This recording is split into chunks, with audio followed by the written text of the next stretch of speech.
আসসালামু আলাইকুম। আজকে আমরা এসেছি কোর্টইয়ার্ড বাজার, দ্য কোর্টইয়ার্ড বাজার, গুলশান ১১২ নম্বর রোডে অবস্থিত।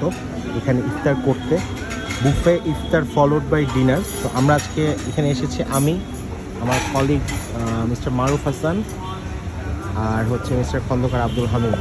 সো আমরা তিনজন আজকে ইফতার করব দ্য কোর্টইয়ার্ড বাজারে।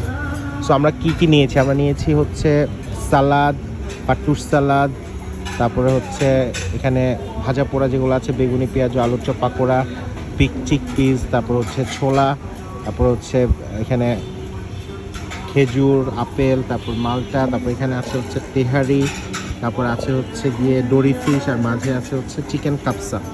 সো চিকেন কাপসার যে ইয়েটা, কাপসার রাইসটা দেখাই। এটা হচ্ছে রাইস, তারপর হচ্ছে এখানে আছে হচ্ছে বাদামও আছে, বাদামগুলো হয়তো হারিয়ে গেছে ভিতরে। আর এটা হচ্ছে গিয়ে সেই চিকেনের রান। এখানে আছে হচ্ছে ওয়াটারমেলন জুস, এখানে ট্যাং, এখানে হালিম, এখানে ইয়োগার্ট, সুইট ইয়োগার্ট, তারপর আছে হচ্ছে স্যাফরন জিলাপি, তারপরে সাসলিক, চাপলি কাবাব, বিফ চাপলি কাবাব, এটা হচ্ছে বিফ হালিম, তারপরে এখানে হচ্ছে চিকেন টিক্কা, চিকেন হারিয়ালি কাবাব, চিকেন রেশমি কাবাব, তারপরে আছে হচ্ছে গিয়ে হাম্মুস, তারপরে হচ্ছে বাবা গানুশ, আর হচ্ছে মুতাব্বাল। সো এই হচ্ছে মোটামুটি আমার ইফতার। একবারে নিয়ে ফেলেছি, আর নেওয়ার ইচ্ছা নেই। সো এটা যদি শেষ করতে পারি আলহামদুলিল্লাহ, আল্লাহ আমাদের সবার ইফতারটা কবুল করুন। আমিন। আসসালামু আলাইকুম ওয়া রাহমাতুল্লাহি ওয়া বারাকাতুহু।